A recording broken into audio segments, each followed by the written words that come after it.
નમસ્કાર મારા વાલા દર્શક મિત્રો, દેશ વિદેશમાં રહેતા મારા દરેક દર્શક મિત્રોને ડૉક્ટર શરદ સોનીના હર હર મહાદેવ.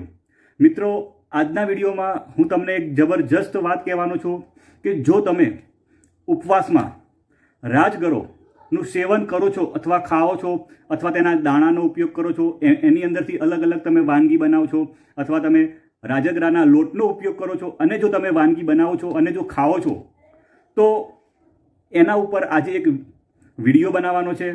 અને જો તમે રાજગરાનો જો ઉપયોગ કરો છો તો એ તમારા માટે ખૂબ જ ફાયદાની વાત છે. મિત્રો, જે રાજગરો જે શબ્દ છે ને, એને જો તમે ઊંધું લો તો શું થશે? રોગજરા. રાજગરો એનું તમે ઊંધું કરશો તો થશે એનું રોગજરા. એટલે કે આપણા શરીરમાં જો તમે રાજગરો ખાશો તો કોઈ પણ પ્રકારનો રોગ થશે નહીં. મિત્રો, એ આપણા શરીર માટે એટલો બધો ફાયદાકારક છે કે હું તમને આજે એના ફાયદા કહીશ તો તમે નવાઈ પામશો. મિત્રો, ખાસ કરીને જો આપણે વાત કરીએ તો ઉત્તર ભારતમાં જે લોકો ખેડૂતો છે એ લોકો સૌથી વધારે રાજગરાનો મિત્રો ખાવામાં ઉપયોગ કરે છે અને એ ખાઈને એ લોકો અધિક શક્તિ લે છે. અને એટલે એના દાણાને એ લોકોની વાત કરું ને તો એ લોકો રાજગરાના દાણાને રામ દાણા કહીને નવાજે છે. એમ તો રાજગરાનો અર્થ થાય છે શાહી અનાજ મિત્રો, અને એને જો ઇંગ્લિશમાં કહેવામાં આવે તો એનો અર્થ થાય છે એમરંથ. હવે એ આ શબ્દ મિત્ર સંસ્કૃતમાંથી આવે છે અને એનો અર્થ થાય છે મૃત્યુની સંભાવના ઓછી કરતો પદાર્થ. મિત્રો, રાજગરાનો અર્થ થાય છે મૃત્યુની સંભાવના ઓછી કરતો પદાર્થ. એટલે મિત્રો તમે વિચારો કે રાજગરો કેટલો આપણા સ્વાસ્થ્ય માટે ફાયદાકારક છે. અને જે લોકો ઉપવાસ કરતા હોય છે એટલે એ લોકોને તો એનો તો ફાયદો થવાનો જ છે. મિત્રો, આપણે ઉપવાસ કરીએ તો આપણા શરીરને ફાયદો થાય છે અને જો એની સાથે આપણે જો રાજગરાનું સેવન કરીએ તો સોનામાં સુગંધ ભરી જાય છે. મિત્રો, રાજગરાને ઘણા વિસ્તારમાં અમરનાથ તરીકે પણ એને ઓળખવામાં આવે છે. મિત્રો, રાજગરોની વાત કરું ને તો એની અંદર ભરપૂર માત્રામાં પ્રોટીન, ખનિજ તત્વો અને વિટામિન્સ ભરપૂર પ્રમાણમાં હોય છે. મિત્રો, રાજગરાના પાંદડાની વાત કરું ને તો એની અંદર તો ભરપૂર માત્રામાં પ્રોટીન હોય છે. મિત્રો, આપણે રાજગરાની વાત કરીએ તો એના દાણામાંથી આપણે ખીર, ધાણી કે ચીક્કી આપણે બનાવીને ખાતા હોઈએ છીએ અને એના લોટમાંથી આપણે થેપલા, પરોઠા અને શીરો પણ આપણે બનાવીને ખાતા હોઈએ છીએ. લોકો રાજગરાનું મુખ્ય જો કહીએ તો ઉપવાસમાં એનું સેવન કરતા હોય છે. અને રાજગરાની વાત કરીએ તો લોકો ભાખરી તેમજ રાજગરાનો શીરો ખાવાનું પસંદ કરતા હોય છે. અને મિત્રો, શ્રાવણ મહિનામાં રાજગરાની વસ્તુઓ ખાવાની લોકો પસંદ કરતા હોય છે અને રાજગરાનું સેવન મેં તમને કહ્યું એ પ્રમાણે આપણા શરીર માટે ખૂબ જ ફાયદાકારક છે. ઉપવાસમાં ભલે આપણે રાજગરો ખાતા હોઈએ પરંતુ આડા દિવસે પણ તમે એને ખાઈ શકો છો, કારણ કે તેની અંદર ભરપૂર માત્રામાં પૌષ્ટિક તત્વો રહેલા હોય છે. હવે મિત્રો, હું એના ફાયદા વિશે વાત કરું તો રાજગરો આપણા શરીરમાં લોહી વધારવાનું કામ કરે છે. જે લોકોના શરીરમાં લોહીની ઉણપ છે અને જેમને રોજબરોજ ચક્કર આવે છે, થોડું કામ કરે છે અને ચક્કર આવે છે, વારંવાર થાક લાગે છે અને થોડું કામ કરે અને થાકી જાય છે, એવા લોકો જો રાજગરાનું સેવન કરશે તો એમના શરીરની અંદર લોહીનું પ્રમાણ વધશે. સાથે જ રાજગરાના સેવનથી તમારા શરીરમાં વિટામિનની ઉણપ પણ દૂર થશે. મહત્વનું છે કે વિટામિનની ઉણપના કારણે શરીરમાં લોહીની અછત સર્જાય છે, પરંતુ રાજગરામાં ભરપૂર માત્રામાં વિટામિન્સ રહેલા હોય છે, જેથી રાજગરાના કારણે આપણા શરીરને ભરપૂર માત્રામાં વિટામિન મળી આવે છે. મિત્રો, હૃદય રોગના જે દર્દીઓ હોય છે એના માટે તો ખૂબ જ ફાયદાકારક છે. મિત્રો, રાજગરાનું સેવન કરવાથી જે લોકોને હૃદય રોગની સમસ્યાઓ છે તેમની સમસ્યાઓ દૂર થતી જોવા મળશે. રાજગરો શરીરમાં પ્રોટીન અને વિટામિન પણ પૂરા પાડે છે અને તેથી લોકો ઉપવાસમાં રાજગરો ખાવાનો પસંદ કરતા હોય છે, જેથી રાજગરાનું સેવન તમારા શરીર માટે ખૂબ જ ફાયદાકારક હોય છે. મિત્રો, હવે કબજિયાતથી પણ રાહત આપે છે.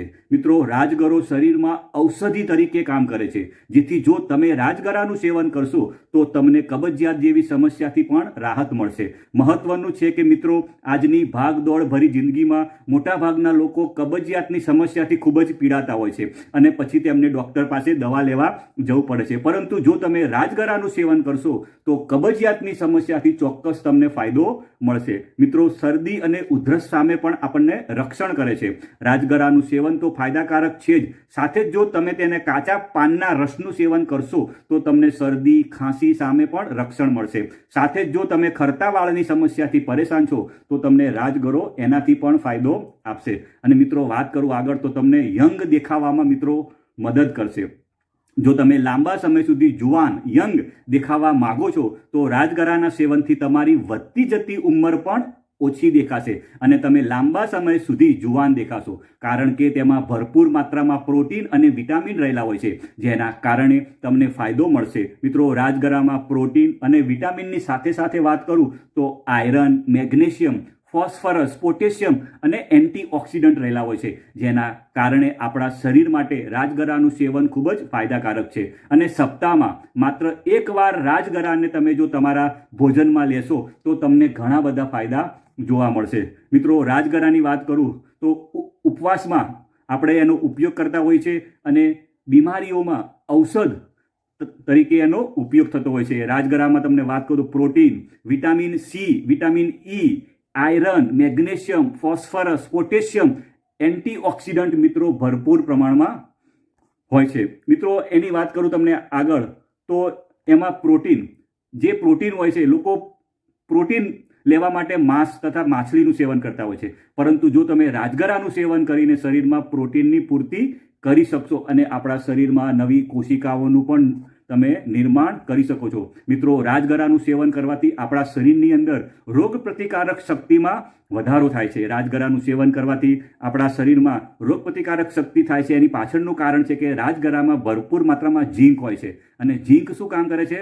રોગ પ્રતિકારક શક્તિ એટલે કે આપણા શરીરની જે ઇમ્યુન સિસ્ટમ છે એને મજબૂત કરવાનું કામ કરે છે. સાથે અંદર વિટામિન એ પણ હોય છે, જે પણ રોગ પ્રતિકારક શક્તિને મજબૂત કરે છે. મિત્રો, કોલેસ્ટ્રોલને પણ ઓછું કરવાનું કામ કરે છે.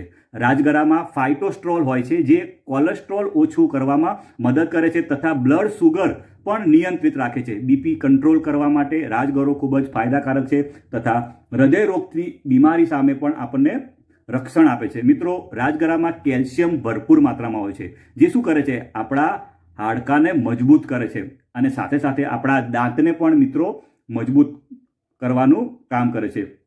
જે માણસની પાચન શક્તિ નબળી હોવાને કારણે કબજિયાત જેવી સમસ્યાનું જોખમ રહે છે, રાજગરો શું કરે છે? પાચન શક્તિને મજબૂત કરવા માટે ફાયદાકારક છે, કારણ કે એની અંદર સારી માત્રામાં ફાઇબર હોય છે, જે કબજિયાતની સમસ્યાને દૂર કરે છે. માટે જે લોકો કબજિયાત જેવી સમસ્યાથી પીડાતા હોય એ લોકો જો રાજગરાનું સેવન કરે તો ચોક્કસ એમને કબજિયાત જેવી સમસ્યાથી છુટકારો મળે છે અને એમની પાચન શક્તિ મજબૂત બને છે. મિત્રો, રાજગરો જે વાળ ખરતા હોય, જે લોકોના વાળ ખરતા હોય, વાળ તૂટતા હોય એવી સમસ્યાઓમાં પણ મિત્રો ફાયદાકારક છે. એનું કારણ એ છે કે મિત્રો, રાજગરામાં વિપુલ પ્રમાણમાં ઝીંક છે, જે વાળના મૂળને મજબૂત કરે છે અને વાળ તૂટવાનું ઘટાડે છે. આ સિવાય વાત કરું તો મિત્રો, રાજગરો વાળમાં ખંજવાળની સમસ્યાને દૂર કરવામાં ઉપયોગી છે. જો વધારે પડતી ખંજવાળ અને વાળ ખરવાની સમસ્યા હોય તો તમે જો રાજગરાનો ઉપયોગ કરો તો એ ચોક્કસ તમને ફાયદો આપશે.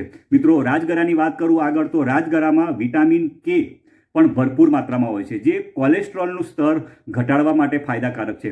પોષક તત્વોથી સમૃદ્ધ રાજગરામાં પૂરતા પ્રમાણમાં ખનિજ તત્વો અને કેલ્શિયમ હોય છે, જે ઓસ્ટિયોપોરોસિસ જેવી મુશ્કેલી માટે રાજગરો લેવાથી ફાયદો થાય છે. મિત્રો, રાજગરામાં ફ્લેવોનોઇડ્સ હોય છે, જે વેસ્ક્યુલર અને રુધિરવાહિનીઓની દિવાલને મજબૂત બનાવે છે. આ જ કારણે જો તમે રાજગરાનું સેવન કરો તો અતિશય ફૂલેલી નસો માટે મિત્રો ફાયદાકારક થાય છે.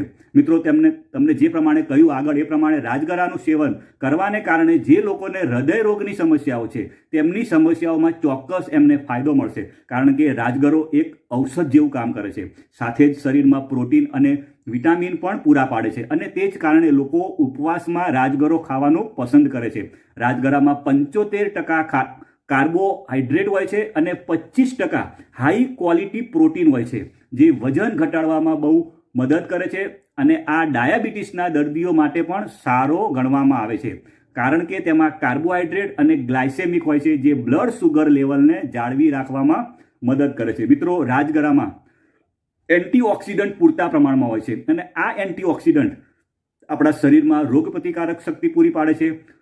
સાથે સાથે કેન્સર જેવા રોગો સામે પણ આપણને રક્ષણ આપવાનું કામ કરે છે અને આપણા શરીરમાંથી જે ફ્રી રેડિકલ એટલે કે જે ખરાબ તત્વો છે એને દૂર કરવાનું કામ કરે છે મિત્રો રાજગણાની વાત કરું તો બહુ વધારે પ્રમાણમાં પણ એને ન ખાવો જોઈએ. કોઈ પણ વસ્તુ હોય ગમે તેટલી સારી હોય તો એનું માપસરમાં જ આપણે સેવન કરવું જોઈએ. જો કોઈ પણ વસ્તુ હોય એનું જો તમે વધારે પડતું જો સેવન કરો તો એનાથી નુકસાન પણ થઈ શકે છે. એટલે કે રાજગરામાં ફાઇબરની માત્રા ખૂબ જ હોય છે. એટલે તમે જો એનું વધારે પડતું જો સેવન કરો તો કોઈક વાર પેટમાં દુખાવાની પણ મિત્રો સમસ્યા થઈ જતી હોય છે. એટલે મિત્રો હવે રાજગરાને તમને આટલા બધા ફાયદા કીધા છે અને તમે ઉપવાસમાં તમે ખાવજો અને અઠવાડિયામાં એક જ વાર તમે ખાઓ છો તો પણ તમને આટલા બધા ફાયદા મળે છે. તમને જો મિત્રો મારો વિડીયો સારો લાગ્યો હોય તો લાઈક કરજો અને શેર કરજો. Bye bye.